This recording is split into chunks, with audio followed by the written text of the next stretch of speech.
ওং নমো ভগবতে বাসুদেবায়। ওং নমো ভগবতে বাসুদেবায়। ওং নমো ভগবতে বাসুদেবায়।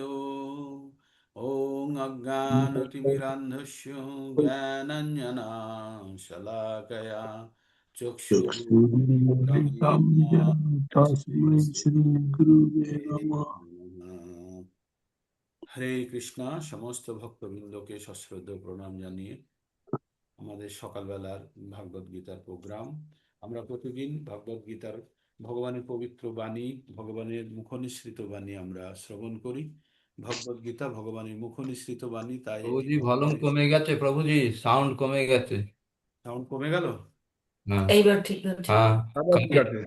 আচ্ছা, মাইকটা কাছে নিন। ভগবানের মুখনিসৃত বাণী, তাই ভগবানের থেকে এই বাণীটি অভিন্ন। হ্যাঁ? তাই আমরা যখনই ভগবত গীতা পড়ব, পরম শ্রদ্ধা সহকারে আমরা ভগবত গীতার জ্ঞান অর্জন করার চেষ্টা করব।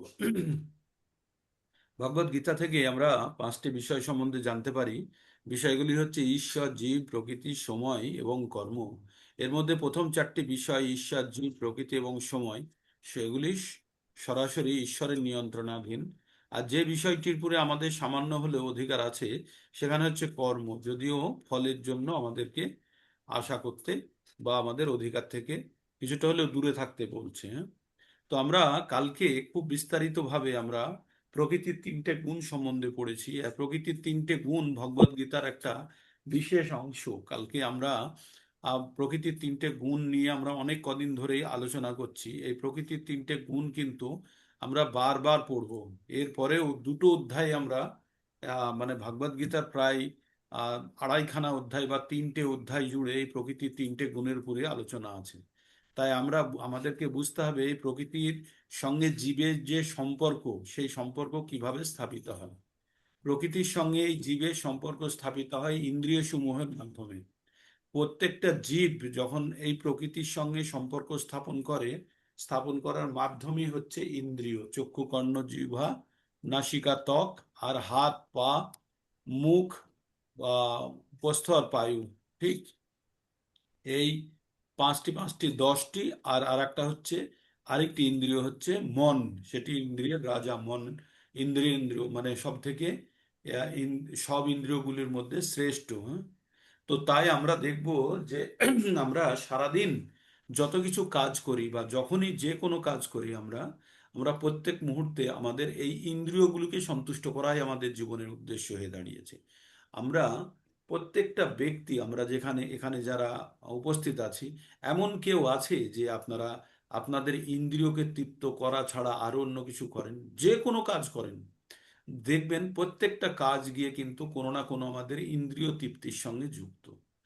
শুধুমাত্র ভগবানের প্রতি অপ্রতিহত আর অহৈতুকী যদি ভগবানের প্রতি ভক্তি হয়, তাহলেই জানবেন সেটিই শুধু আমাদের ইন্দ্রিয় তৃপ্তির জন্য নয়, ভগবানের ইন্দ্রিয় তৃপ্তির জন্য। আর ভগবানের ইন্দ্রিয় তৃপ্তির জন্য যখন আমরা কোনো কার্য করি, তাকে বলা হয় ভক্তি। ভগবানের ইন্দ্রিয় তৃপ্তির জন্য। তাই বলছে, রূপ গোস্বামীর লেখা চৈতন্য চরিতামৃতেও আছে, সেখানে এটি উল্লেখ আছে, সর্ব উপাধি বিনির্মুক্তম তৎপরাত্তেন নির্মলাং ঋষিকেন ঋষিকেশ সেবনং ভক্তির উচ্চতে। কাকে বলছে ভক্তি? বলছে যে যখন আমাদের হৃদয় নির্মল হবে। হ্যাঁ, আমাদের হৃদয় যখন নির্মল হবে, কিভাবে আমাদের হৃদয় নির্মল হবে? যখন আমরা সমস্ত উপাধি, আমাদের মিথ্যে জড় উপাধিকে ত্যাগ করে, আমাদের হৃদয়কে নির্মল করে আমরা ঋষিকেশকে, ঋষিকেশ হচ্ছে ভগবান, আমাদের ইন্দ্রিয় সমূহের রাজা। তো ভগবানের আর একটা নাম হচ্ছে গোবিন্দ। কি নাম? গোবিন্দ। গো কথার অর্থ দুটো। গো কথার অর্থ আমরা, গো মানে গরুকেও জানি, যারা গরুকে আনন্দ দেয়। তাই ভগবান কৃষ্ণের যখন আহ, আমাদের গোপ বালক রূপে যখন বৃন্দাবনে উপস্থিত, তখন কিন্তু তার গরুগুলো অত্যন্ত প্রিয় ছিল। হ্যাঁ, তাই গরুকে তিনি আনন্দ প্রদান করতেন সেখানে। আর গো মানে আর একটা হচ্ছে আমাদের ইন্দ্রিয় সমূহ। আমরা আমরা যে আনন্দ পাই, আমরা যে সুখ পাই, আমরা যে শান্তি পাই, এগুলো কার দ্বারা? এগুলো আমাদের বিভিন্ন ইন্দ্রিয় সমূহের দ্বারা এটি অনুভূত হয়। বাইরে গরম না ঠান্ডা আমরা কিভাবে বুঝি? স্পর্শেন্দ্রিয় দ্বারা। স্পর্শেন্দ্রিয় কি? ত্বক। তো আমরা এই বিভিন্ন ইন্দ্রিয় বিভিন্নভাবে আমাদের প্রকৃতির সঙ্গে যোগাযোগ করে। এইভাবেই আমরা প্রকৃতি থেকে কিছু আদান করতে পারি এবং প্রদান করতে পারি। আর প্রকৃতির সঙ্গে যখন আদান এবং প্রদান করি তখনই কর্ম উৎপন্ন হয়। আর কর্ম যখন উৎপন্ন হয়, কর্ম থেকে আমরা কি পাই? আমরা তিন ধরনের ফল উৎপন্ন করি। একটি হচ্ছে সকাম কর্মের ফল হয় পুণ্য, বিকর্মের ফল হয় আমাদের বিকর্মের ফল হয় আমাদের পাপ, এবং অকর্মের ফল পাপ বা পুণ্য হয় না। তো আমরা কি কি ভাবে কাজ করতে পারি? আমরা শারীরিক শরীর দিয়েও কাজ করতে পারি, আমরা মন দিয়েও কাজ করতে পারি। মন যেহেতু একটি ইন্দ্রিয়, তাই মন দিয়েও আমরা কাজ করি। মনকে ইন্দ্রিয়ের রাজা বলা হয়, মানে আমাদের যতগুলো ইন্দ্রিয়গুলোর মধ্যে শ্রেষ্ঠ হচ্ছে মন, আর তার শ্রেষ্ঠ হচ্ছে ভগবানের ইন্দ্রিয় সমূহ। তাই যখন আমাদের ইন্দ্রিয়কে পরিশুদ্ধ করে যখন আমরা ভগবানের ইন্দ্রিয়ের সেবা করি, তখন সেটা বলা হয়। তো আমরা এইভাবে আমরা তাহলে আমরা কি জানলাম? আমাদের ইন্দ্রিয় সমূহকে শুদ্ধিকরণের প্রয়োজন। এবার আমাদের একটি জিনিস আমরা কয়েকদিন ধরে খুব পড়ছি, সেটা হচ্ছে যে আমাদের ইচ্ছা না থাকা সত্ত্বেও আমরা কিছু কিছু কাজ করে ফেলি। তাই অর্জুন ভগবানকে জিজ্ঞেস করলেন যে অথ কেন প্রযুক্ত হয়ং পাপং চরতি পুরুষঃ অনাচ্ছন্নপি বাষ্ণেয় বলাদীপ নিয়োজিত। বললেন, হে বাষ্ণীয়, অর্থাৎ হে বিংশী বা বাষ্ণীয়, যদুবংশীয় বা বিষ্ণুবংশীয় শ্রেষ্ঠ পুরুষ, আপনি আমাকে বলুন যে আমাদের ইচ্ছা না থাকা সত্ত্বেও কখনো কখনো আমরা পাপ কর্ম করে ফেলি কেন? মনে হয় যেন কেউ জোর করে করিয়ে দিচ্ছে, হ্যাঁ, এই কাজটি যেন আমাকে কেউ বলপূর্বক করিয়ে দিচ্ছে। তখন ভগবান ভগবান বললেন যে কাম এসো ক্রোধ এসো রজগুণ সমদ্ভব। তো আমরা সেখানে জানলাম যে কাম আর ক্রোধ হচ্ছে আমাদের রজগুণ উৎপাদনকারী। আমাদের যে রজগুণ থেকে আমাদের কাম এবং ক্রোধ উৎপন্ন হয়। তার মানে আমাদের যে কাম এবং ক্রোধ উৎপন্ন হয়, কোথা থেকে উৎপন্ন হয়? রজগুণ থেকে। আর এই রজগুণই আমাদের এই কাম এবং ক্রোধ উৎপন্ন করিয়ে আমাদের বিপথে চালিত করে। এবং এই কাম আর ক্রোধ কিভাবে আমাদের পতনের কারণ হয়ে দাঁড়ায়, আপনারা তার জন্য বিশদ আলোচনা করেছেন 2 নম্বর অধ্যায়ের 62 এবং 63 নম্বর শ্লোকে। ধায়ত বিষাং পুংসং সংগাস্তে উপজায়তে সংগাত সঞ্জয়তে কাম কামাৎ ক্রোধ অভিজায়তে ক্রোধাৎ ভবতি সম্ভব সম্ভবাৎ সম্ভব ক্রোধাৎ ভবতি সম্মোহ সম্মোহাৎ স্মৃতিভংসাৎ স্মৃতিভংসাৎ বুদ্ধিনাশ বুদ্ধিনাশাৎ প্রণশ্যতি। তার মানে আমরা সেখানে 8টা স্টেজ সম্বন্ধে জেনেছিলাম। কোনো কিছু তীব্র পাওয়ার ইচ্ছাকে বলা হয় কাম। কোনো কিছু তীব্রভাবে, কোনো জড়জাগতিক কোনো বস্তুকে তীব্রভাবে পাওয়ার ইচ্ছাকে বলে কাম। আর সেই কাম যখন আংশিকভাবে পূরণ হয় তখন আমাদের লোভ উৎপন্ন হয়। আর লোভ যখন আবার না মেটে তখন আমাদের ক্রোধ উৎপন্ন হয়। তাহলে এই কাম এবং ক্রোধ আমাদের প্রধান শত্রু।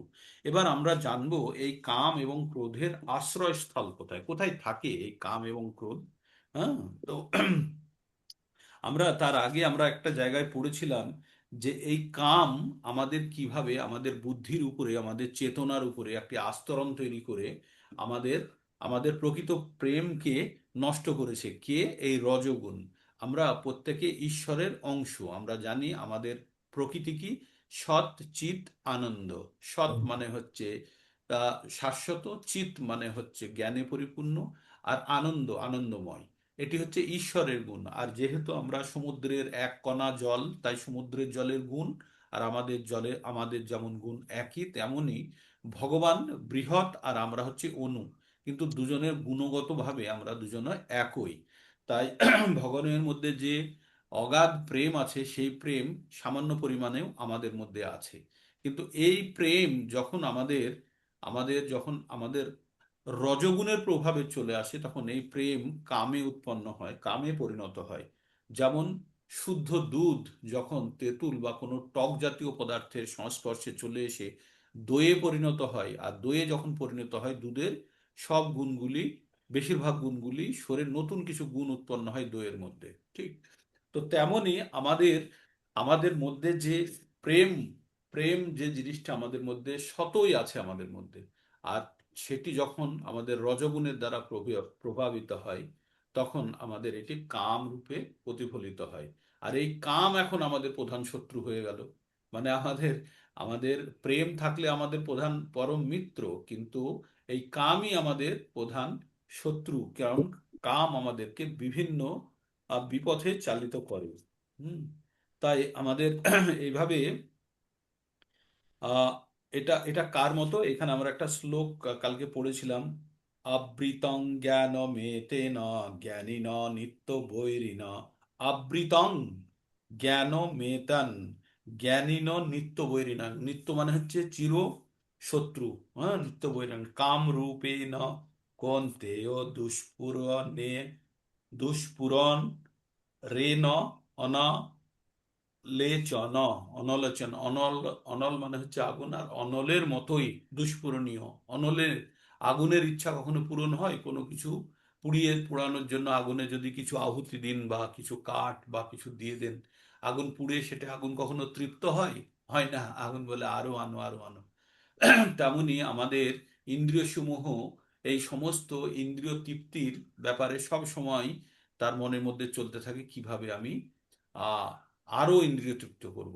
তবে আমরা যদি কখনো ভাবি যে রসগোল্লা খেয়ে খেয়ে আমাদের জিহ্বার স্বাদকে আমি একদম বিরক্ত করে তুলবো, তাহলে আমাকে আর কখনো রসগোল্লা খাওয়ার ইচ্ছা জন্মাবে না। তৎক্ষণাৎ আমরা ভুলে যাব, কারণ তৎক্ষণাৎ আমাদের একটা বৈরাগ্য আসবে বা বিরক্তি আসবে। কিন্তু তারপরেই আবার ক্ষণিক পরে আমাদের ওই ইচ্ছা জাগ্রত হবে, কি আমরা যেন আবার ওই মিষ্টু বা রসগোল্লা যেটা থেকে আমরা তখন বিরত ছিলাম, আবার যেন ওটা পাই। তো এইভাবে এই কাম বারে বারে ঘুরে ঘুরে আসে। এবার কাম কোথায় থাকে সেটা আমরা একবার জানার চেষ্টা করব। ইন্দ্রিয়ানি মনোবুদ্ধির, ইন্দ্রিয়ানি মনোবুদ্ধির অশ্ব অধিষ্ঠানম উচ্যতে। ইন্দ্রিয়ানি মনোবুদ্ধির, ইন্দ্রিয়ানি মনোবুদ্ধির অশ্ব অধিষ্ঠানং উচ্চতে। উচ্চতে মানে বলা হয়, হ্যাঁ, আর অধিষ্ঠান মানে হচ্ছে থাকা, অধিষ্ঠান থাকি। তাহলে ইন্দ্রিয়ানি মনোবুদ্ধির অধিষ্ঠানং আহ অধিষ্ঠানং উচ্চতে। এতই, এতই বিমোহয়তি। বিমোহয়তি মানে বিমোহিত হয়। এতেই বিমোহয়তি এষো জ্ঞানং আবৃত দেহিনম। তাহলে বলছে ইন্দ্রিয়ানি মনোবুদ্ধির, ইন্দ্রিয়ানি মনোবুদ্ধির অস্য অধিষ্ঠানং উচ্যতে। এতব্বি, এতব্বিমোহি, এতব্বিমোহতি, এতব্বিমোহয়তি এষ জ্ঞানম আবৃত দেহিনম। এই ইন্দ্রিয় সমূহ, মন বুদ্ধি, এগুলি হচ্ছে কামের আশ্রয়স্থল। তার মানে এবার এতক্ষণ পর্যন্ত আপনারা শত্রুকে চিনে নিয়েছেন, আপনাদের শত্রুকে কাম। আর এ কোথায় লুকিয়ে থাকে, এদের আশ্রয় কোথায় হচ্ছে ইন্দ্রিয় সমূহে, মনে এবং বুদ্ধিতে। মানে পুরো ভাইরাসের মতো আমাদের পুরো মন বুদ্ধি এবং ইন্দ্রিয়ের মধ্যে ঢুকে বসে আছে কে? কাম বাসনা। তাহলে আমাদের কি করতে হবে? তাহলে আমাদের উপায় কি? আমাদের যদি রক্তের মধ্যেই যদি আমাদের ভাইরাস ঢুকে যায়, রক্তকে কোথায় দিয়ে, আমাদের শরীর দিয়ে কোনো শরীরে ফুটো করে তারপরে আমাদের শরীরের মধ্যে, রক্তের মধ্যে করোনা ভাইরাসের মতো ভাইরাস ঢুকে গেছে, তেমনি কামরূপী ভাইরাস আমাদের ভিতরে ঢুকে বসে আছে। তাই ভগবান কি বলেছিলেন সেখানে? বলেছিলেন যে সর্ব উপাধি বিনির্মুক্তং তৎপরাত্মেন নির্মলং। মানে আমাদের এই কামরূপী যে বাসনা আমাদের মধ্যে ঢুকে আছে, সেটি কেন? কারণ আমাদের আমাদের হচ্ছে, আমরা মিথ্যা অহংকারে ফুলে আছি। আমরা কিসের মিথ্যা অহংকারে ফুলে আছি? তাই আমাদের সর্ব উপাধি, আমাদের যে মিথ্যে অহংকার, মিথ্যে অহংকারের প্রধান জায়গাটা কি? আমরা দেহ। হ্যাঁ, এটা হচ্ছে আমাদের প্রধান অহংকার। কিন্তু আমরা দেহ নয়, দেহ আমাদের একটি বাহন বা বস্ত্র স্বরূপ, আর আমরা হচ্ছে আত্মা। প্রকৃত পক্ষে আমাদের পরিচয় হচ্ছে আমরা আত্মা।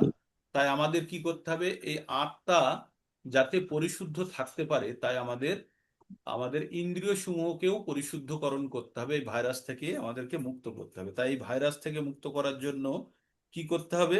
আমাদের জ্ঞানের দ্বারা এই মহাপাপী কাম সমূহকে বিনাশ করতে হবে। আমাদের যে ইনজেকশনটা কি হবে? জ্ঞানের ইনজেকশন। তাই কি বলছে ভগবান? তস্মাৎ তব ইন্দ্রিয়ানি আদৌ নিয়ম भरतर्षभ तस्मात्तम इंद्रियाणि अदौ नियम्य भरतर्षभ पापम पापम पापा पापन्नम प्रजोहि हेनं ज्ञानो विज्ञानो नाशनम तस्मात्तम इंद्रियाणि आदौ नियम्य भरतर्षभ पापान्नम प्रजोहि हि एनम জ্ঞান বিজ্ঞান নাশনম। অতএব হে ভারতশ্রেষ্ঠ অর্জুন, তুমি প্রথমে ইন্দ্রিয়গুলিকে নিয়ন্ত্রিত করে জ্ঞান ও বিজ্ঞান আন নামক বিজ্ঞান নাশক পাপের প্রধান প্রতিকার এই কামকে বিনাশ করো। আচ্ছা, এই যে আমাদের এই পাপকে বিনাশ করতে গেলে আমাদের কি করতে হবে? এই কামরূপী পাপকে বিনাশ করতে গেলে আমাদের প্রথমে জ্ঞান এবং বিজ্ঞানের দ্বারা আমাদেরকে নিজেদেরকে প্রথমে আগে বুঝে নিতে হবে যে এই কাম কি, আর আমাদের ইন্দ্রিয় সমূহগুলোকে আমরা কিভাবে আমরা নিয়ন্ত্রণ করতে পারি। তাই ভগবান প্রথম থেকে অর্জুনকে ইন্দ্রিয়গুলিকে দমন করার উপদেশ দিয়েছেন, যাতে তিনি তার পরম শত্রু কামকে জয় করতে পারে। তাহলে আমরা একটা জিনিস তো বুঝে গেছি, আমাদের এই জড়জাগতিক কষ্টের মূল কারণ কি? কাম। কাম মানে হচ্ছে যে মানে প্রচুর পরিমাণে পাওয়ার ইচ্ছা। কি পাওয়ার ইচ্ছা? আমাদের ইন্দ্রিয় ভোগ। আচ্ছা, যে কোনো জিনিস আপনারা কেউ একটা জিনিস বলতে পারবেন? এখনই আপনারা একটা এক্সারসাইজ করুন তো, ছোট এক্সারসাইজ। কোনো কাজ বলেন যে কাজটি আপনার কোনো না কোনো ইন্দ্রিয়কে তৃপ্ত করছে না। বলুন, কেউ আনমিউট করে নিন সবাই, নিয়ে যে কোনো কাজ বলুন যেটি আপনার ইন্দ্রিয়কে তৃপ্ত করছে না। এই ছটির বাইরে কোনো কাজ আছে যেটি আমরা আহ, করি আমাদের জীবনের এই প্রতিদিন আমরা যতগুলো কাজ করছি সকাল থেকে সন্ধ্যেবেলা পর্যন্ত, তার মধ্যে এমন কিছু বলুন যেটি আপনার ইন্দ্রিয় তৃপ্ত ছাড়া অন্য কিছুর জন্য আমি কাজটা করছি। বলুন তো, আনমিউট করুন এই সবাই। কৃষ্ণ ভাবনা, ভগবানের সেবা, কৃষ্ণ ভগবানের কৃষ্ণের সেবা। ভাবনা যেটা হ্যাঁ, ভগবত প্রেম, এটাতে ইন্দ্রিয় তৃপ্তি ছাড়া মানে এখানে আমাদের এই ইন্দ্রিয় কৃষ্ণ তৃপ্তির ভক্তি, জায়গাটা কম। হ্যাঁ, আছে, এখানেও আছে ইন্দ্রিয় তৃপ্তি। মনের তৃপ্তি আমরা বলি না, মন আমাদের তৃপ্ত হলো আংশিকভাবে, তাও সেটাকেও বিরত করতে হবে। মন যখন তৃপ্ত হয় মানে কিছুটা শান্তি লাভের ইচ্ছা প্রকাশ করি আমরা, ঠিক আছে? মানে কোনো ইচ্ছা ছাড়া, কোনো কিছু পাওয়ার ইচ্ছা ছাড়া অহৈতুকী অপ্রতিহত ভাবে নিরন্তর এবং কোনো কিছু পাওয়ার আশা ছাড়া যখন ভগবানের সেবা করতে পারবো, তখনই হবে সেটি এমন, এটাই তখন হচ্ছে কৃষ্ণের প্রকৃত প্রেম। ভগবানের প্রতি যদি আমরা কোনো কর্ম করি কোনো কামনা বাসনা ছাড়া বা কোনো ফলের আশা না চেয়ে, তাহলে সেটি হবে এমন একটি কর্ম যে কর্মটির মধ্যে কোনো রকমের এই ছটি ইন্দ্রিয়র তৃপ্তির কোনো কারণ নেই। ছটি ইন্দ্রিয়র মধ্যে কে বললাম? মনে করুন, আচ্ছা, একজন তো ব্যাংক চাকরি করে, মনে করুন, হ্যাঁ, ব্যাংকে কাজ করে বা স্কুলে পড়ায় বা কোর্টে কাজ করে, হ্যাঁ। তো এই যারা গেল, তারা তো আহ, গিয়ে 1 মাস পরে তাদের মাইনে হলো, তো টাকা তো হাতে পেলো না, ব্যাংকে চলে গেল। তাহলে তার কোন ইন্দ্রিয় তৃপ্ত হলো তখন? তার মন তো মন জানছে যে মন টাকাটা রয়েছে ব্যাংকে, আমি ঠিক ইউজ করতে পারবো। আহ, ঠিক। মন যেই দেখলো এসএমএস ঢুকে গেল মাসের 30 তারিখে, বা ফেব্রুয়ারি মাস হলে 28 তারিখে বা 29 তারিখে, সঙ্গে সঙ্গে মন খুশিতে ভরে গেল, তাই না? যে ও হ্যাঁ, দেখতে পাচ্ছে না, কিন্তু আপনারা দেখুন আমাদের মনের অবস্থা দেখুন, আমরা কিন্তু দেখতেও পেলাম না, শুধু একটা এসএমএস, একটা মেসেজ আসলো, হ্যাঁ, একটা মেসেজ আসলো যে তোমার এই এই টাকাগুলি তোমার এই ব্যাংকের অ্যাকাউন্টে জমা পড়েছে। হুম, খুশিতে পাগল। এইবার দেখেই তারপরে আপনি দেখলেন যে ভালো করে যখন পড়ে দেখলেন একটা শূন্য কম, তখন আপনি আবার পাগল হয়ে গেলেন। হ্যাঁ, একটা শূন্য কম, মনে করুন ওটা 50,000 হবে 5,000।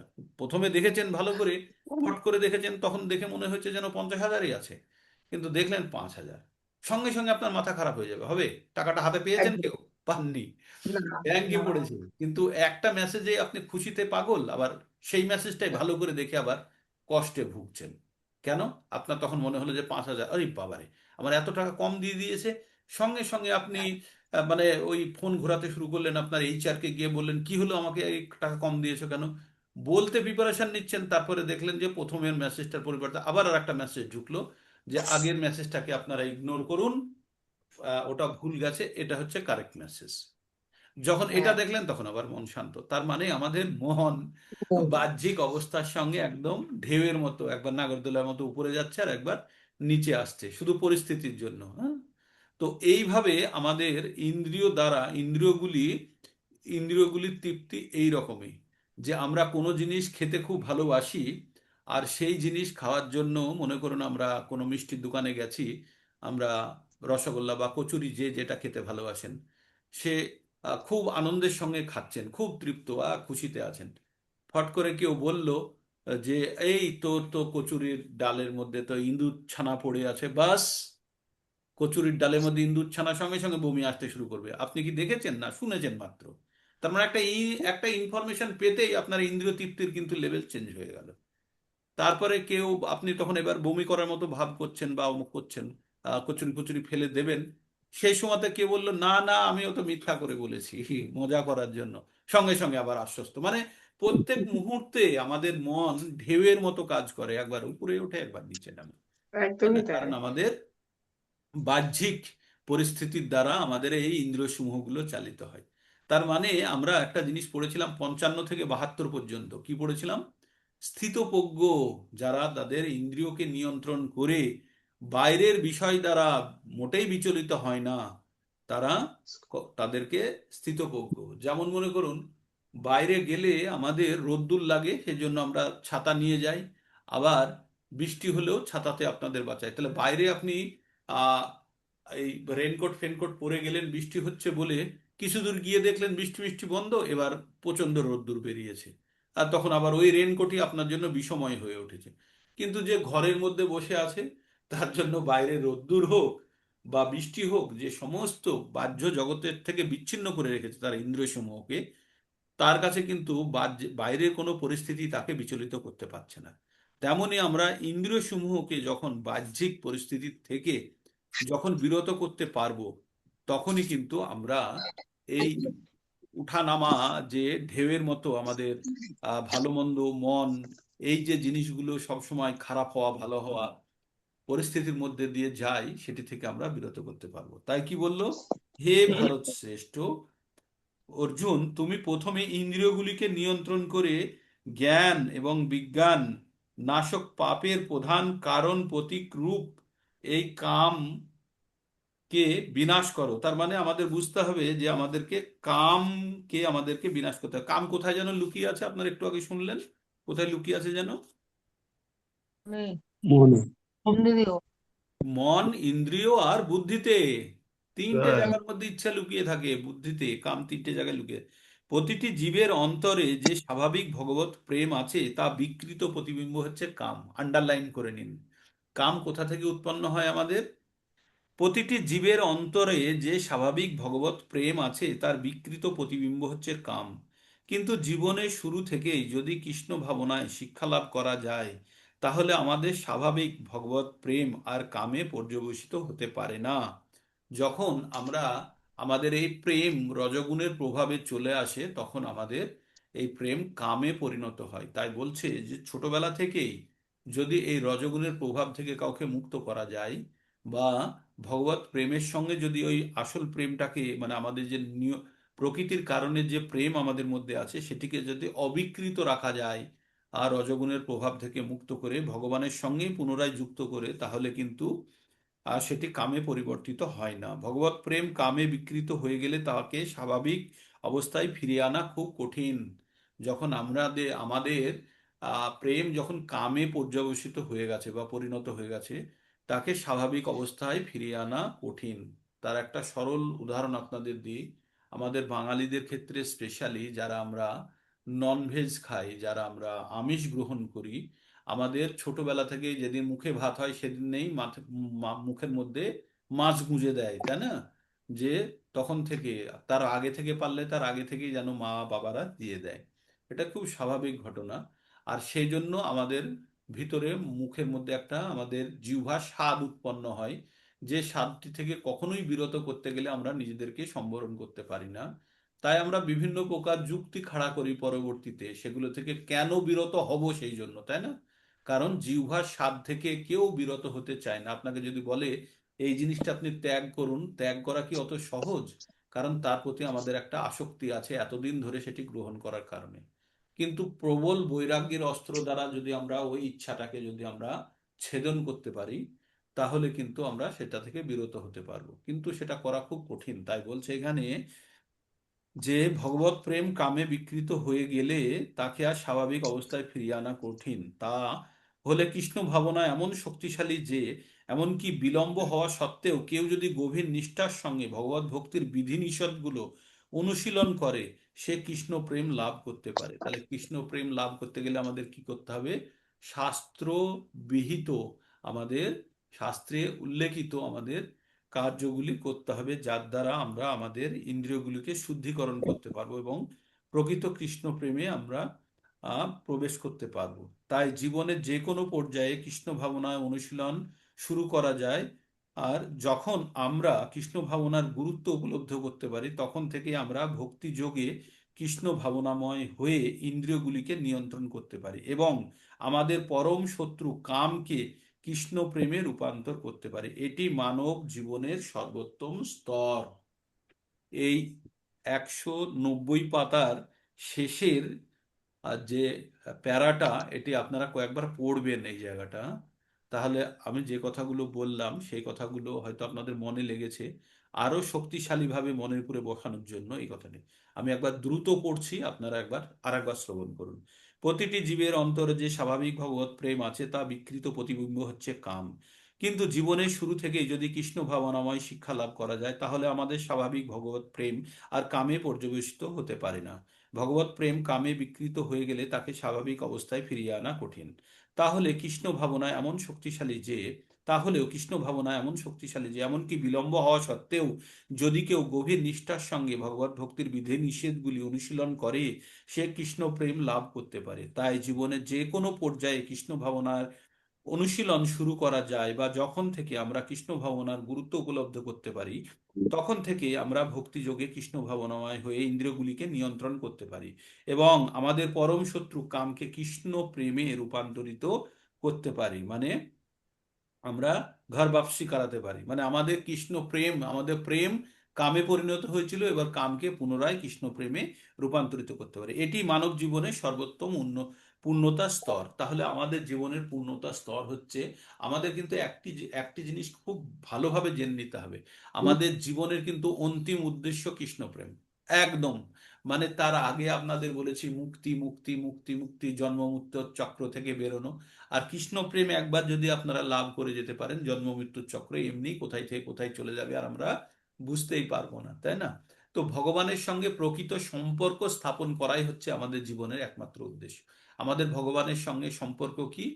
জীবের স্বরূপ হয় কৃষ্ণের নিত্য দাস, দাস্য রূপে ভগবানের সেবা করা। আর সেটি হচ্ছে আমাদের আমাদের জীবনের একমাত্র এবং পরম উদ্দেশ্য। সেটি যে যত তাড়াতাড়ি আমরা উপলব্ধি করতে পারবো, তত তাড়াতাড়ি আমরা সেই কর্মে নিযুক্ত হতে পারবো। তার ফলস্বরূপ কি হবে সেটি জন্য আমরা আশা না করে আমরা যাচ্ছি। ফল তো অটোমেটিক্যালি সে মুক্ত হয়েই যাবে, কিন্তু মুক্ত হওয়ার জন্য আমরা করছি না। আমরা ভগবানের প্রেম কিভাবে উৎপন্ন হবে, আর ভগবানের প্রেম কিন্তু আমাদের শারীরিক স্তরেও উৎপন্ন হয় না, আমাদের মানসিক স্তরেও হয় না। প্রেম কিন্তু উৎপন্ন হয় আত্মিক স্তরে, আত্মা স্তরে। তাই যতক্ষণ না পর্যন্ত আমাদের ইন্দ্রিয় সমূহ, মন এবং বুদ্ধির শুদ্ধিকরণ হচ্ছে বা এইগুলিকে ঠিক পথে যতক্ষণ না পর্যন্ত চালিত করতে পারছি, কাকে? ইন্দ্রিয় সমূহ, মন এবং বুদ্ধিকে। যেখানে আমাদের কামরূপী দুষ্পূরণীয় আমাদের অনল বসে আছে, তাকে যতক্ষণ না পর্যন্ত আমরা নিয়ন্ত্রণ করতে পারছি, ততক্ষণ পর্যন্ত এই কামের শক্তিকে আমরা প্রেমে পরিণত করতে পারবো না। এইবার আমরা যে কথাটি জানবো সেটি হচ্ছে খুব গুরুত্বপূর্ণ। আমাদের শরীরের আমাদের স্টেজেস গুলো বলবে, হ্যাঁ, কে কার থেকে বড়। তো আপনারা শুনুন। এটিতে শ্লোকটির আগে আমি বলে দিই, তাহলে আপনাদের শ্লোকটি শুনবেন, তখন কিছু কিছু অর্থ বার করার চেষ্টা করবেন। বলছে যে আমাদের এই জড় শরীর, আমাদের শরীরটা কি? জড় শরীর। শরীর জড় কেন? কারণ যদি আমাদের চেতনা না থাকে, এই শরীরের কোনো মূল্য নেই। 216 টাকা দাম আমাদের শরীরের, 216 টাকা। কেন? এই মেটেরিয়ালের দাম। জল, ক লিটার জল আছে আমাদের শরীরে? 30 লিটার জল আছে, হ্যাঁ। ওই যদি আমাদের 30 লিটার জল 5 টাকা লিটার জল হলে 150 টাকা দাম হবে, হ্যাঁ। জলের দাম যদি আমরা একসঙ্গে কিনি 5 টাকা লিটার হলে 150 টাকা হবে। আয়রন, ফসফরাস, ক্যালসিয়াম, যে আমাদের শরীরের মধ্যে যে ধাতুগুলো আছে, মানে পঞ্চভূতের যে জিনিসগুলো আছে, সেইগুলোকে ভেঙে যদি সেই রূপে যদি প্রস্তুত করি, তো ওই 220-22 টাকার বেশি দাম হবে না। তাহলে আমাদের জড় শরীরের কোনো দাম নেই। জড় শরীরটা কি? এই শরীরটা তখনই দাম আছে যখন এর মধ্যে চেতনা আছে। আর চেতনা কখন থাকে? যখন আত্মা রূপী এই থাকবে। শরীরের মালিক এই শরীরে বর্তমান। তাই এই জড় শরীর, এই জড় শরীরের থেকে একটু বেটার কে? আমাদের জড় শরীরের থেকে বেটার হচ্ছে ইন্দ্রিয় সমূহ। আর ইন্দ্রিয় সমূহের থেকে ভালো কে? একটু বেটার কে? মন। আর মনের থেকে ভালো কে? আরো উচ্চ স্তরে কে আছে? আরো উচ্চ স্তরে আছে আমাদের বুদ্ধি। আর বুদ্ধির উচ্চ স্তরে কে আছে? বুদ্ধির উচ্চ স্তরে আছে আত্মা বা আত্মা। তাহলে আমাদের আমাদের এই স্টেজগুলি কেমন হলো? উপর থেকে যদি নিচে নামি, আত্মা, বুদ্ধি, মন, ইন্দ্রিয় সমূহ, তারপরে জড় শরীর, তারপরে প্রকৃতি। প্রকৃতি মানে হচ্ছে ইট কাঠ বালি পাথর, এগুলো আমাদের শরীরের থেকেও আরেকটু এক ধাপ নিচে। তাহলে উল্টো দিক থেকে গেলে এই জড় শরীর, ইন্দ্রিয় সমূহ, মন, বুদ্ধি, তারপরে আত্মা। এবার এটি সংস্কৃত ভাষায় আমরা এটি শুনি, হ্যাঁ। ইন্দ্রিয়াণি পরা আহু ইন্দ্রিয়ভ্যু পরম মনো, ইন্দ্রিয়াণি পরা আহু ইন্দ্রিয়াণি পরান আহু, ইন্দ্রিয়েভ্যো পরং মনো, মনস্তস্যু পরম বুদ্ধির, যো বুদ্ধে পরস্তস্তুস্ত। তো কি বললো? যে ইন্দ্রিয় আনি পরান্নাহু ইন্দ্রিয়েভ্য পরং মনো, মানে ইন্দ্রিয়গুলি আমাদের জড় প্রকৃতির জড় বস্তুর থেকে ইন্দ্রিয়গুলি ভালো। ইন্দ্রিয়গুলির থেকে ইন্দ্রিয়েভ্য মানে ইন্দ্রিয়ের থেকে, পরম মানে শ্রেষ্ঠ কি? মন। ইন্দ্রিয় থেকে মন উচ্চতরে। মনস্তস্তু পরবুদ্ধি, আমাদের মনের থেকে কি উচ্চ স্তরে? বুদ্ধি। আর বুদ্ধির পরস্তত্ব স। স মানে হচ্ছে তিনি। তিনি মানে কে? আমাদের যে মালিক, তিনি হচ্ছে আমাদের আত্মা। তাহলে এখানে কি বললো? স্থূল জড় পদার্থ থেকে ইন্দ্রিয়গুলি শ্রেষ্ঠ, ইন্দ্রিয়গুলি থেকে মন শ্রেষ্ঠ, আর মন থেকে বুদ্ধি শ্রেষ্ঠ। আর তিনি আত্মা সেই বুদ্ধির থেকেও শ্রেষ্ঠ। বিস্তারিত আলোচনা করেছি, ব্যাখ্যা করেছি এটা নিয়ে। এইবার তাহলে আমাদের কি করা উচিত? আমাদের তাহলে কি করা উচিত? এবং বুদ্ধে পরম বুদ্ধা সংস্তভ্য সংস্তভ্য আত্মনা, এবং বুদ্ধে পরম বুদ্ধা সংস্তভ্য আত্মনা, আত্মনা হি আত্মনা আত্মনা, আচ্ছা। এবং বুদ্ধে পরম বুদ্ধ সংস্তভ্য আত্মনং আত্মনা, জহি শত্রুং মহাবাহু কামরূপং দুরাসদম। এবং বুদ্ধে পরম বুদ্ধা সংস্তভ্য আত্মনা আত্মনা, জয়হি শত্রু মহাবাহু কামরূপং দুরাসদম। বললো, হে মহাবীর অর্জুন, এভাবে নিজেকে জড় ইন্দ্রিয়, মন এবং বুদ্ধির অতীত জেনে, আমরা কি জানতে হবে তাহলে? জড় ইন্দ্রিয়, মন এবং বুদ্ধির অতীত, এগুলোর ঊর্ধ্বে জেনে, নিশ্চয়া নিশ্চয়াত্মিকা বুদ্ধির দ্বারা মনকে স্থির করে চিন্ময় শক্তির দ্বারা কামরূপ দুর্জয় শত্রুকে জয় করো। তাহলে কামরূপ শত্রুকে জয় করার জন্য কিভাবে কিভাবে করতে বললো? বুদ্ধির দ্বারা মনকে স্থির করে চিন্ময় শক্তির দ্বারা। আমাদের চিন্ময় শক্তি কোথায় অবস্থিত? আমাদের চিন্ময় শক্তি আত্মায় অবস্থিত। দ্বারা কামরূপী দুর্জয় শত্রুকে জয় করা। আমরা শত্রু চিনেছি, শত্রুকে এবার কিভাবে জয় করতে হবে সেই পদ্ধতি আমাদেরকে বললো। পদ্ধতিটা কি? বললো, বুদ্ধির দ্বারা মনকে নিয়ন্ত্রণ করে আর মনকে স্থির করে চিন্ময় শক্তি, আত্মার যে শক্তির দ্বারা কামরূপ দুর্জয় শক্তিকে জয় করো। আমরা এবার একটু একটু আমরা বিশ্লেষণটা পঠন করি। ভগবদ গীতায় এই 3য় অধ্যায়ে আমাদের স্বরূপে আমরা যে পরমেশ্বর ভগবানের নিত্য দাস, সেই সত্য উপলব্ধি করতে পেরে ভগবানের সেবায় নিয়োজিত হওয়ার নির্দেশ দেওয়া হয়েছে। এখানে ভগবান বিশদভাবে বুঝিয়ে দিয়েছেন যে নির্বিশেষ ব্রহ্মে লীন হওয়া জীবনের চরম উদ্দেশ্য নয়।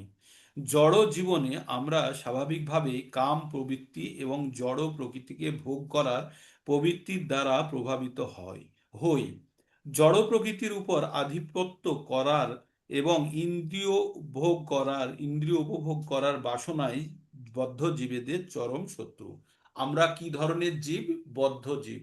জীব কয় ধরনের হয়? দুই ধরনের, একটা হচ্ছে বদ্ধ আর একটা হচ্ছে মুক্ত।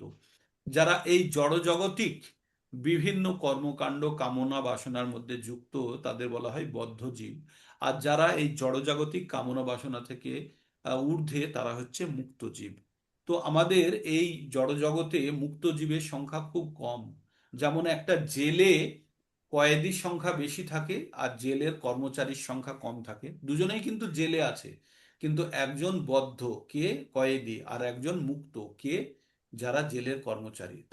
তারা কিন্তু জেলে থাকলেও তারা জেলের কষ্ট ভোগ করে না, জেলের অ্যাডমিনিস্ট্রেশন চালানোর জন্য তারা থাকে। তেমনি আমরা যারা এই জড়জগতে আছি, তারা কেউ কয়েদি আছে আর কেউ হচ্ছে এই কয়েদিদেরকে চালনা করার জন্য আছে। তো যারা মুক্ত পুরুষ, যেমন আমাদের গুরু মহারাজ মহারাজরা, তারা বেশিরভাগই মুক্ত পুরুষ। হ্যাঁ, তারা এই জড়জগতের আমাদের মতো পাপী ধাপীদেরকে উদ্ধার করার জন্য তারা দায়িত্ব নিয়ে বসে আছে। তো তারা হচ্ছে মুক্ত পুরুষ, আর আমরা জড়জগতের মধ্যে যারা আবদ্ধ হয়ে আছি, তারা হচ্ছে বদ্ধ। তাই এই আমাদের আমাদের সমস্যা, কিন্তু কৃষ্ণ ভাবনা অনুশীলন করার মাধ্যমে আমরা মন এবং বুদ্ধিকে নিয়ন্ত্রণ করতে পারি। আমাদের কার্যকলাপ এবং কর্তব্যগুলিকে মুহূর্তের মধ্যে ত্যাগ করা সম্ভব নয়, কিন্তু আমাদের অন্তরে কৃষ্ণ ভাবনার বিকাশ হবার ফলে আমাদের নিশ্চয়াত্মিকা বুদ্ধির মাধ্যমে জড় ইন্দ্রিয় এবং মনের দ্বারা প্রভাবিত না হয়ে শুদ্ধ স্বরূপগত অপ্রাকৃত স্তরে স্থিত হতে পারি। এই অধ্যায়ের মর্মার্থ জড় জীবনের অপরিণত অবস্থায় নানা রকম দার্শনিক জল্পনা কল্পনা এবং তথাকথিত যৌগিক ক্রিয়ার অনুষ্ঠানের মাধ্যমে ইন্দ্রিয় সংযমের কৃত্রিম প্রচেষ্টা পারমার্থিক অগ্রসর হওয়ার পক্ষে কখনোই সহায়ক নয়। এটা একটু লম্বা সেন্টেন্স। এখানে কি বলছে? তথাকথিত যৌগিক ক্রিয়া, আমরা যে যোগ করি না, আমরা বলি রামদেব বাবা, উপর নিচে করি, এটি হচ্ছে একটি দৈহিক প্রক্রিয়া, এবং তার ঊর্ধ্বে গেলে খুব জোর হলে একটা মানসিক প্রক্রিয়া। দৈহিক এবং মানসিক প্রক্রিয়া, এর দ্বারা কি হয়? আমাদের দেহের যে নিয়ন্ত্রণ এবং তার সঙ্গে মনের দ্বারা আমরা ইন্দ্রিয় সমূহকে কিছুটা নিয়ন্ত্রণ করার চেষ্টা করি। কিন্তু মনই যদি নিয়ন্ত্রণে না থাকে, তাহলে মন কিন্তু ক্ষণিকের জন্য হয়তো আমরা তাকে নিয়ন্ত্রণ করতে পারবো, কাকে? আমাদের দৈহিক ক্রিয়াকলাপকে দমন করার মাধ্যমে কিছুক্ষণ হয়তো পারবো, কিন্তু তারপরে আবার বড় ধরনের অ্যাজিটেশন শুরু হবে। অ্যাজিটেশন মানে আন্দোলন শুরু হবে কাদের দ্বারা? ইন্দ্রিয় সমূহের দ্বারা। হ্যাঁ? যদি ইন্দ্রিয়গুলোকে আমরা প্রকৃত কারণ না দেখিয়ে দমন করার চেষ্টা করি, স্প্রিংকে যদি আপনি চেপে দেন, তাহলে স্প্রিংটা কিন্তু বসে যায়, কিন্তু তার শক্তি কিন্তু সঞ্চয় করে বসে আছে, সুযোগ পেলেই আবার ঝাঁপিয়ে উঠবে। তাই প্রকৃত রূপে যদি আমরা আমাদের ইন্দ্রিয় সমূহকে যদি দমন করি প্রকৃত কারণ না দিয়ে, তাহলে আবার সে সুযোগ পেলেই আবার সে ডবল শক্তিতে ঝাঁপিয়ে উঠবে। তাই এখানে বলা হলো, আমাদের কি বলা হলো? জড় জীবনের অপরিণত অবস্থায় থাকা নানা রকম দার্শনিক জল্পনা কল্পনা এবং তথাকথিত যৌগিক ক্রিয়ার অনুশীলনের মাধ্যমে ইন্দ্রিয় সংযমের কৃত্রিম প্রচেষ্টা পারমার্থিক জীবনে অগ্রসর হওয়ার কখনোই সহায়ক নয়। আমরা যে যৌগিক ক্রিয়ার মাধ্যমে পারমার্থিক উন্নতি করার যদি চেষ্টা করি, সেটি প্রচন্ড কষ্টকর। কারণ আমরা হয়তো শারীরিক কিছু ক্রিয়া নিয়ন্ত্রণ করতে পারবো, কিন্তু পারমার্থিক ক্রিয়া নিয়ন্ত্রণের জন্য আমাদের আত্মা স্তরে যেতে হবে। আমরা যে সমস্ত কার্যকলাপগুলো করি বেশিরভাগই দৈহিক স্তরে। তাহলে আপনারা বলবেন যে তাহলে আমাদের দেহ দিয়েই যদি কাজ করি, যদি দৈহিক স্তরে হয়, তাহলে আত্মা স্তরে কিভাবে পৌঁছবো? তার একটা উদাহরণ আপনাদেরকে আগেও দিয়েছি, যে একটা দেশলাইয়ের কাঠি দিয়ে একটা লোহার রডকে আপনি আগুন লাগিয়ে সেই আগুন দিয়ে আপনি অন্য কিছুতে আগুন ট্রান্সফার করতে পারবেন না। পারবেন? একটা লোহার রড আছে, যে রডকে আপনি একটা দেশলাইয়ের কাঠি জ্বালিয়ে গরম করে সেই গরম দিয়ে অন্য কিছুকে আগুন লাগাতে পারবেন? পারবেন না। কিন্তু ওখানে যদি একটা সাধারণ যদি ওই কাপড় বা পেপার হয় বা পাটকাঠি টাইপের কিছু হয়, তাহলে ওই দেশলাইয়ের কাঠি দ্বারা কিন্তু আগুনটা ট্রান্সফার করা যাবে, কিন্তু লোহার রড দিয়ে করা যাবে না। এবার লোহার রড দিয়ে কখন করতে পারবো? যখন এই লোহার রডকে ওই হাপরের মধ্যে ঢুকিয়ে দিয়ে বা প্রচন্ড উত্তপ্ত আগুনের মধ্যে যদি ঢুকিয়ে দিই, আর ওই লোহার রড যখন লোহিত তপ্ত হবে, মানে লাল হয়ে যাবে বা তারপরে হলুদ রং ধরে যাবে, তখন যে কোনো জিনিসে ঠেকালেই কিন্তু সেখানে আগুন লেগে যাবে, তাই না? কারণ তার মধ্যে সে যথেষ্ট পরিমাণে শক্তি সঞ্চয় করেছে। তাই আমাদের এই শরীর দ্বারা আমাদের জড়জাগতিক কার্যের ঊর্ধ্বে পৌঁছানো খুব কঠিন, কিন্তু এই শরীরকে যদি বারবার অনুশীলনের মাধ্যমে বিভিন্ন রকমের আত্মিক, মানসিক, দৈহিক ক্রিয়াকলাপের মাধ্যমে যখন আমরা এটাকে নিয়ন্ত্রণ করে সেই আত্মিক স্তরে পৌঁছাবো, যেমন লোহার রডকে গরম করে আপনারা আগুনের লেভেলে নিয়ে গেছিলেন, তেমনই যখন আমরা দৈহিক অবস্থাকে শুদ্ধকরণের মাধ্যমে যখন আত্মিক স্তরে নিয়ে যাব, যখন চিন্ময় অবস্থায় পৌঁছবো, তখন কিন্তু এই শরীর কিন্তু তখন আত্মার সঙ্গে, পরমাত্মার সঙ্গে যুক্ত হওয়ার জন্য সহায়ক হবে। উন্নত বুদ্ধি যোগের দ্বারা কৃষ্ণ ভাবনার অনুশীলন করলে সেই উদ্দেশ্য সাধিত হবে। আবার বলছে যে এটি গেল বারবার জন্মগ্রহণ করে, আমরা একটা জায়গায় পড়েছিলাম 17 নম্বরে বুঝি, যে আমরা ক্রমান্বয়ে আমাদের জীবনের উন্নতি করি, কখনো কর্মীর পরে জ্ঞানী হয়, জ্ঞানীর পরে ভক্তিযোগী হয়, বা কখনো আহ যেমন কর্মীর আগে কি থাকে, নাস্তিক থাকে, তারা ভগবানে বিশ্বাসী করে না, পরবর্তীতে আস্তিক হয়, কিন্তু কোন দেবদেবতার পুজো করব না ভগবানের পুজো করবো অতখানি জ্ঞানের প্রয়োজন নেই, আচ্ছা ঠিক আছে আমার মনের মধ্যে ভক্তি থাকলেই হলো, এইভাবে থাকি। তারপরে কর্মী হয়, বলে কর্মই ধর্ম, কর্ম করো কর্ম করো। কর্ম হয় শারীরিক স্তরে, আর কিছুটা হলেও ইন্দ্রিয় এবং মানসিক স্তরে। কিন্তু কর্মের পরের যে স্টেজটা হচ্ছে সেটা জ্ঞানী কর্মীরা অবশ্যই জ্ঞানী স্তরে যাবে, সেটি অনেকবার জন্মগ্রহণের পরে, এবং জ্ঞানীরা ভক্তি স্তরে যাবে, সেটি খুব বিরল অবস্থায়। তাই 7 নম্বর অধ্যায়ের 19 নম্বর শ্লোকে পড়ব, বহুনাম জন্ম নামান্তে জ্ঞানমান মান প্রপদ্যতে বাসুদেব সর্বমিতি স মাহাত্মা সুদুর্লভ। বহু জন্মের পরে জ্ঞানী ব্যক্তিরা জানতে পারে ভগবান কৃষ্ণ সর্বকিছুর মূল, এবং এই ভগবান তখন সে ভগবানের ভক্তিতে সে লীন হয়। তার মানে হাজার হাজার জন্ম সে জ্ঞানী থাকার পরে তার মধ্যে কারো কৃপাতে তার মধ্যে কৃষ্ণ প্রেম জাগে, এবং সে সবকিছুর কারণ ভগবানকে জানতে পারে। তো এইবার তাহলে আমরা যারা এই ভক্তির জন্য চেষ্টা করছি, তাহলে আমরা কোথায় থেকে আসলাম, আমরা কিভাবে, এখানে আমাদের জানতে হবে যে দুই ভাবে হতে পারে, ক্রম উন্নতির মাধ্যমে হতে পারে, অথবা কেউ আপনাকে ভিআইপি টিকিট দিয়ে দিল, বড় লাইন দিয়ে আপনি কোনো একটা স্টেডিয়ামে ঢুকছেন, অথবা আপনার কাছে ভিআইপি টিকিট কেউ দিয়ে দিল, তাহলে শর্টকাটে আপনার ঢুকতে পারবেন। তো এই ভিআইপি টিকিট হচ্ছে গুরু কৃষ্ণ কৃপা, যে আমাদের উপরে যদি কারোর উপরে অহৈতুকী কৃপা হয়ে যায়, কেউ কোনো গুরু কৃষ্ণ আমাদের উপরে যদি কৃপা করে দেয়, ভগবান তো এসে সরাসরি কৃপা তার ভক্তের মাধ্যমে হয়তো করে দিল, তখন আমাদের হাতে ভিআইপি টিকিট চলে আসলো। আর এই ভিআইপি টিকিটের মাধ্যমে আমরা কি করতে পারবো, আমরা আর বারবার জন্মগ্রহণ করে ক্রম উন্নতির পদ্ধতি ছাড়াই সরাসরি আমরা কিন্তু ভগবত প্রেম লাভ করতে পারি, যদি আমরা ঠিকভাবে আমরা ভগবত ভক্তির অনুশীলনগুলো করি। অ্যাটলিস্ট আমাদের কাছে এই জ্ঞানটি তো এসছে যে ভগবান সবকিছুর মূল, অহম সর্বস্ব প্রভব মত্ত সর্বং প্রবর্ততে ইতি মত্তা ভজন্তে মাম বুধা ভাব সমন্বিতা। ভগবান বলেছে আমি সবকিছুর মূল, আমি সবকিছু আমার দ্বারা পরিচালিত, আমার দ্বারা সবকিছু নিয়ন্ত্রিত হয়, এটা জেনে যে আমার ভজনা করে, জানবে তার মধ্যে বুদ্ধির উদয় হয়েছে। তো তার মানে আমাদের মধ্যে যদি সেই প্রকৃত বুদ্ধির উদয় হয়, তাহলে আমাদের ইন্দ্রিয় সমূহকে নিয়ন্ত্রণ করে আমরা প্রকৃত ভগবান চেতনায়, কৃষ্ণ চেতনায় আমরা নিমগ্ন হব। হরে কৃষ্ণ কৃষ্ণ কৃষ্ণ হরে কৃষ্ণ হরে হরে, হরে রাম রাম রাম হরে হরে। এই ছিল আমাদের 3 নম্বর অধ্যায়। 3 নম্বর অধ্যায়ের এটাই হচ্ছে সার, কি কামরূপী শত্রুকে জেনে তাকে নিয়ন্ত্রণ করো, এটাই হচ্ছে 3 নম্বর অধ্যায়ের সার।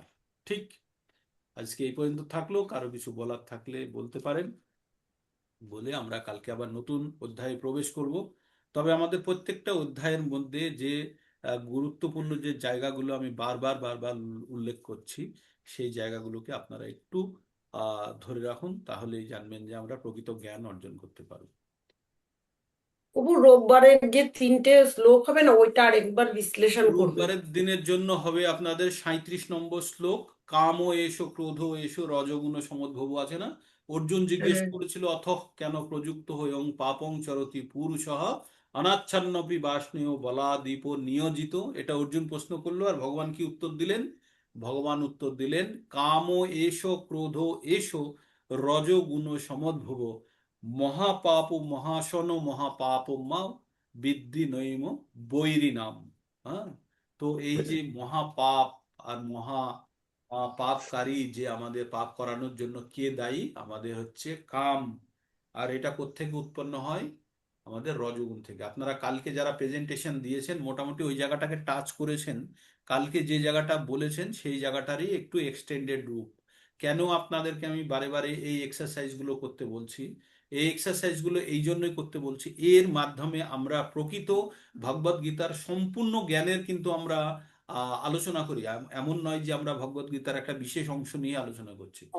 যদিও একটা বিশেষ অংশের মধ্যে আছি, কিন্তু আমরা সমগ্র ভগবদ গীতার অংশ থেকেই এই বিশেষ জায়গাটার মাহাত্ম্য বোঝার চেষ্টা করছি। ঠিক তো আমাদের জানতে হবে যে আমাদের ইন্দ্রিয় সমূহগুলো কোথায় অবস্থিত। জড়, তারপরে ইন্দ্রিয় সমূহ, তারপরে মন, তারপরে বুদ্ধি, এই তো, তারপরে আত্মা। তো আর লুকিয়ে আছে, কাম লুকিয়ে আছে কোথায়? কাম লুকিয়ে আছে আমাদের ইন্দ্রিয় সমূহে, লুকিয়ে আছে মনে আর বুদ্ধিতে। তাহলে এই তিনটে জায়গাকে শুদ্ধিকরণের জন্য কে শুদ্ধিকরণ করাবে? যার নিজের হাতে বেড়ি বাঁধা আছে, সে কি অন্যের হাতের বেড়ি খুলতে পারবে? পারবে না। তাহলে মন কলুষিত হয়ে আছে, বুদ্ধি কলুষিত হয়ে আছে, আর কে কলুষিত হয়ে আছে? আমাদের ইন্দ্রিয় সমূহ। কার দ্বারা? কামনা বাসনার দ্বারা। তাহলে তাকে শুদ্ধিকরণের জন্য কে লাগবে? তাহলে এমন একজন ব্যক্তি লাগবে যার হাত পা খোলা আছে, তাই না? আমার হাতে যদি দড়ি দিয়ে হাত বাঁধা থাকে, আমি কি নিজে নিজে খুলতে পারবো? পারবো না। তাহলে একজন এমন ব্যক্তি যে খুলে দিতে পারবে, সে হচ্ছে মুক্ত ব্যক্তি। আর সে বুঝতে পারছে যে আমার হাত, আমার মন, আমার বুদ্ধি কিভাবে এই কামরূপী কাম বাসনা দ্বারা আবৃত আছে। তাই সে তখন আমাদেরকে কি করে? দয়া করেছেন, কৃপা করেছেন। কে? গুরু, কৃষ্ণ, তার প্রতিনিধির মাধ্যমে আমাদের প্রতি দয়া করে আমাদেরকে এই প্রকৃত জ্ঞান প্রদান করছে, যে আমরা এখনো বুঝতে পারছি না যে আমরা কাম বাসনা রূপী সংসার রূপী জালের মধ্যে বাঁধা আছি এই তিনটে গুণ দ্বারা। কি? সত, রজ, তম। এই গুণের ঊর্ধ্বে বেরোনোর জন্য চেষ্টা কখন করব? যখন আমি প্রকৃত জ্ঞান লাভ করব। এই জ্ঞান কখন লাভ করতে পারবো? আমি যদি ঘরের মধ্যে থাকি, আমি ঘরটা বাইরে থেকে কেমন দেখতে লাগে আমরা বুঝতে পারবো? পারবো না। তাই আমরা যখন আমাদের নিজেদের ভিড়ের মধ্যে ডুবে আছি, তখন আমরা আমাদের প্রকৃত স্বরূপ বুঝতে পারি না। কিন্তু কেউ যখন আমাদের আঙুল তুলে দেখিয়ে দেয় যে আমার প্রকৃত অবস্থান কি, তখনই আমরা আমাদের কিন্তু শুদ্ধিকরণের জায়গাটা নিতে পারবো, তাই না? তো তেমনি তেমনি আমাদের এই যে মাথার পিছনের দিকে বা কোনো পিঠের দিকে যেখানে হাত পৌঁছয় না, বা কিছু যদি থাকে, আমরা তো চোখ দ্বারা দেখতে পাই না, কিন্তু অন্য কেউ যদি বলে দেয় তোর ওইখানে এই লেগে আছে, তখনই আমরা এদিক ওদিক করে আয়নায় গিয়ে পিছন দেখার চেষ্টা করি, তাই না? তো সেইভাবেই আমাদের আয়না হচ্ছে যার দ্বারা আমরা নিজেদেরকে দেখার চেষ্টা করি। তো যখন কেউ আমাদের বলে দেয় আমাদের নিজের গুণ দোষ সম্বন্ধে, তখন আমরা মনন করি, নিজের মনের মধ্যে সেগুলোকে এটা নিয়ে বলছে চর্বণ করি। 37 নম্বর এবং শ্লোক রোববারে। এর আগে বললো কত জন, 3টে শ্লোক বলেছে। তো এইভাবে আমরা আমাদের আমরা আমাদের নিজেদের আগে দোষ গুণগুলো বুঝে নিই। আর এইটা বুঝতে কে সাহায্য করে? গুরু, কৃষ্ণের কৃপায়, ভক্তের কৃপায় এগুলো হয়ে থাকে। ঠিক তো আপনারা যারা ভগবত ভক্তি করার চেষ্টা করছেন, তারা কিন্তু ভাববেন না যে আপনি করছেন, আপনি প্রকৃতির গুণ দ্বারা তো অবশ্যই করছেন। আর তার সঙ্গে কারোর অপ্রতিহত, অহৈতুকী, অহৈতুকী মানে অকারণে, আর অপ্রতিহত মানে নিরন্তর কৃপা আছে, দয়া আছে, সেই জন্য এটি সম্ভব হচ্ছে। তো এই ছিল আজকের। আর কারোর কিছু বলার থাকলে বলতে পারেন, না হলে আমরা শেষ করব। অ্যাটেন্ডেন্স যারা দিতে চান তারা, আর যারা যারা পার্টিসিপেট করেননি তাদের উদ্দেশ্যে আমার কথা হলো যে আপনারা একবার চেষ্টা করুন। চেষ্টা করলেই কিন্তু আপনারা সাকসেসটা পাবেন। চেষ্টা না করলে এই জড়তা কাটবে না, ভীতি কাটবে না। যখন এইটার জন্য আপনারা প্রস্তুত হতে যাবেন, তখন দেখবেন আপনাদের লার্নিং লেভেলটা, আপনাদের শিক্ষার গুণগত মান আরো উন্নত হয়ে গেছে। হ্যাঁ, ঠিক আছে, আমি স্ন্যাপশট নিচ্ছি, আর হয়তো কারো ক্যামেরা অন হবে না। হরে কৃষ্ণ, হরে কৃষ্ণ, কৃষ্ণ কৃষ্ণ এটা হরে কৃষ্ণ হরে। হরে হরে। আর একটা কথা, মূল্যবান কথা বলে দিই। আহ, আজকাল থেকে শুরু হয়ে যাচ্ছে চৈতন্য মহাপ্রভুর জন্ম আহ, বার্ষিকী, বা ভগবানের জন্ম দিবস হিসাবে আমরা, বা তিথি হিসাবে যেটাকে পালন করি। ফাল্গুন মাসের পূর্ণিমাতে ভগবানের জন্ম হয়েছিল 540 বছর পূর্বে। এই পশ্চিমবঙ্গের ধরাধামে উনি এসেছিলেন। এসে আমাদেরকে অহৈতুকী অপ্রতিহত ভাবে উনি কৃষ্ণ প্রেম দিয়ে গেছেন। কি দিয়ে গেছেন? কৃষ্ণ প্রেম, যেটা আমাদের জীবনের পরম উদ্দেশ্য। তিনি কি বলেছিলেন? ভগবান, যখন আমরা চৈতন্য মহাপ্রভুর মন্ত্র উচ্চারণ করি, মনে আছে আমরা কি বলি? ওং মহাবদন্নায়, অং মহাবদন্নায়। বদন্নায় মানে হচ্ছে দয়া করে। একজন জিজ্ঞেস করছিলেন না আমাকে, একটা মাতাজি, বদন্নায় মানে কি? দয়া করে। নমো ওং নমো ওং মহাবদান্যয়ায় কৃষ্ণ প্রেম পদায়তে। আমাদের সব থেকে মূল্যবান কি? জীবনে আইপিএস আইএএস হওয়ার চেষ্টা করি না আমরা? আর সেটার জন্য আমরা যে কোনো মূল্য দিতে চাই, জীবনের 20 বছর 25 বছর পর্যন্ত। দেওয়ার পরে আমরা ওই লেভেলে পৌঁছতে পারি, তার সঙ্গে যদি মেধা থাকে, তাই না? কিন্তু যদি না থাকে তাহলে কখনোই পৌঁছতে পারবো না। তাহলে তারও কত কত কত ঊর্ধ্বে কৃষ্ণ প্রেম, আর সেটি বিনা পয়সায় আপনাকে এমনি দান করে যাচ্ছে কে? চৈতন্য মহাপ্রভু। তাই বলছে ওং মহাবদন্যায় কৃষ্ণ প্রেম পদায়তে কৃষ্ণায়, কৃষ্ণই, কৃষ্ণই, কৃষ্ণায়, কৃষ্ণ চৈতন্য রূপে এসছে। কৃষ্ণায় কৃষ্ণ চৈতন্য নামনে, কৃষ্ণ এসছে কৃষ্ণ চৈতন্য নামে। গৌর ত্রিশে, ত্রিশে মানে হচ্ছে দেখতে বা বহিরাকৃতি।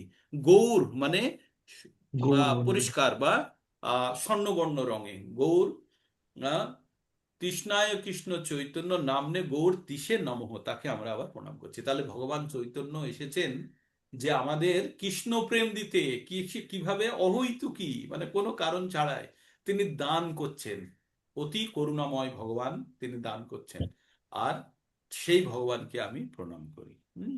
তো চৈতন্য মহাপ্রভুর কালকে আমাদের সকালের অনুষ্ঠান যেটা থাকবে, সেটা কিছুটা সময় আমরা চৈতন্য মহাপ্রভুর ব্যাপারে বলবো, কারণ তার অহৈতুকী প্রতিহত কৃপায় হয়তো আমরা কিছুটা হলেও ভগবদ গীতা বা ভগবত প্রেম আমাদের মধ্যে উৎপন্ন করার চেষ্টা করছি। জানি না কতখানি হবে। তো তাই আমরা কৃতজ্ঞতা ব্যক্ত করার জন্য, আরো প্রেম পাওয়ার জন্য আমরা কালকে আলোচনা করবো, হ্যাঁ, কিছুটা হলেও। ঠিক আছে, আজকে এই পর্যন্ত থাক। কারো কিছু বলার থাকলে আনমিউট করে বলতে পারেন। দুটো জিনিস আমরা তো শুরুতে বলছি কঠিন যে সমস্যা ভোগ মঙ্গল করেছি, আরতির না অডিও নিয়ে। অডিও চলছিল না। আর তারপরে আমার গলাটা আমার খুব খড়খড়ে হয়ে আছে। প্রভু, বলছি সকালবেলা মঙ্গল আরতির যে আমি চেষ্টা করছি পিডিএফ দেওয়ার জন্য, একটা পাঠিয়েছি। যার কাছে নামহট্ট নেই, ওই দেখে অন্তত লিখে উচ্চারণগুলো ঠিক করবার চেষ্টা করবেন। উচ্চারণগুলো যেন কারেক্ট হয়, না হলে ঠিক লাগে না। উচ্চারণগুলো খুব প্রয়োজন, সুর হোক চাই না হোক। সুর একটু কম বেশি হলেও চলবে, কিন্তু উচ্চারণগুলো খুব প্রয়োজন, ঠিক। হ্যাঁ, তো আমি একটা পাঠিয়ে দিয়েছি, আর চেষ্টা করছি সবগুলো এক এক করে পাঠানোর জন্য। এটা এক জায়গায় খাতায় লিখে রাখবেন পরপর, যেভাবে আমাদের মঙ্গলাচরণ হয়। এটাই বলার ছিল। ঠিক আছে, খুব গুরুত্বপূর্ণ কথা। আমাদের প্রতিদিন আমাদের ছোট ছোট করে উন্নতি করতে হবে, তাই না? তাই উন্নতি করতে গেলে আমাদের যে দোষগুলো আছে, গুণগুলো আছে, সেগুলির শুদ্ধিকরণের প্রয়োজন। তাই আমরা যে জিনিসটা এখনো ঠিকভাবে করতে পারেন, সবাইকে শিখতে হবে, কারোর রক্ষে নেই। আপনারা কেউ ভাববেন না যে আমরা শিখবো না। আমরা সবাই শিখতে মানে উৎসাহী, তাই তো আপনারা সকাল সকাল জয়েন করেন। তাই শেখার জন্য আমরা যে জায়গাগুলো পাচ্ছি না, সেগুলো বারবার পড়লেই হয়ে যাবে। কঠিন কিছু নয়, হ্যাঁ, কঠিন কিছু নয়। আপনাদের পুরো ভগবানের কৃপা আছে, তাই তো আপনারা ভগবদ গীতা পড়েন, শোনেন, শোনান, আলোচনা করেন। তাই এই সামান্য ছোট জিনিসটাও হয়ে যাবে, একটু চেষ্টা করুন, ঠিক? আর প্রভু যেটা পাঠিয়েছে একবার দেখে নিন, অন্তত উচ্চারণগুলো আমাদের ঠিক হোক, সুর এসে যাবে। ঠিক আছে, আজকে এই পর্যন্ত থাক। হরে কৃষ্ণ। আর হরে কারো কিছু কৃষ্ণ। বলার নেই তো?